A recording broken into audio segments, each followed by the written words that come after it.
Hey, Chubbs here again, back with a quick video.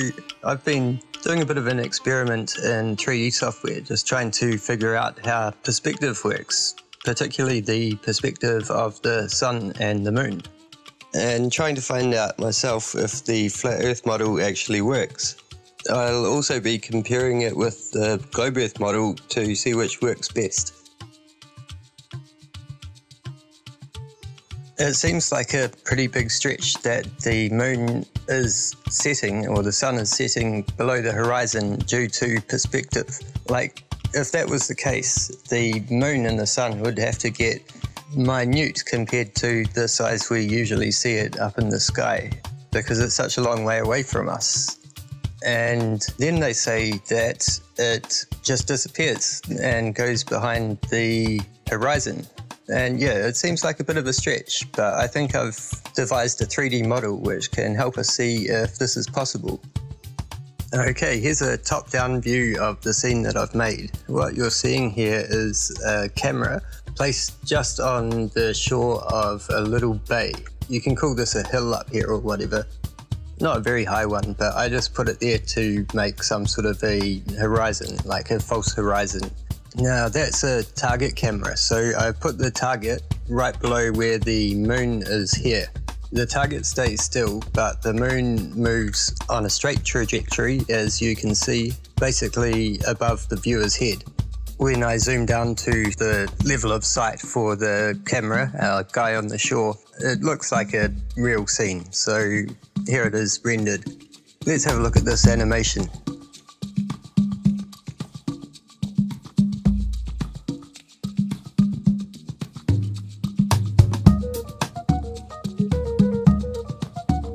It looks a bit far-fetched.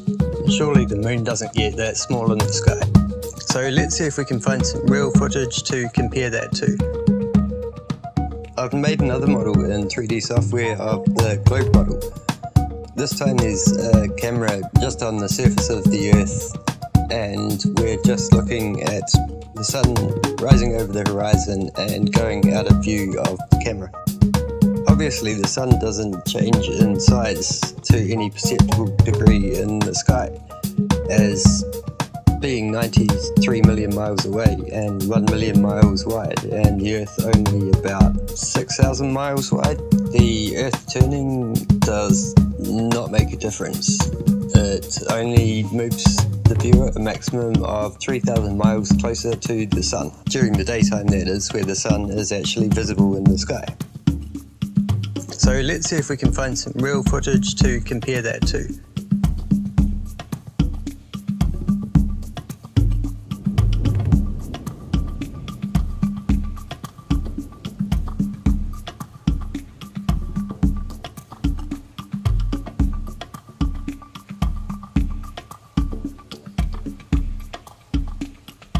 I wasn't expecting to see that. Let's compare it to my 3D model, side to side.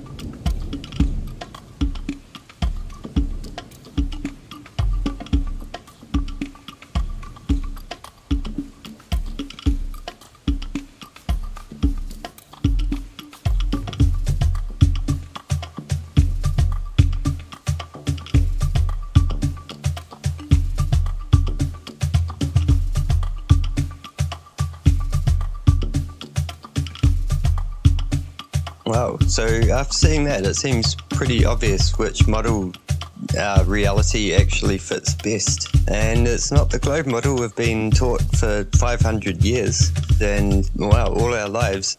Man, we've been sucked in.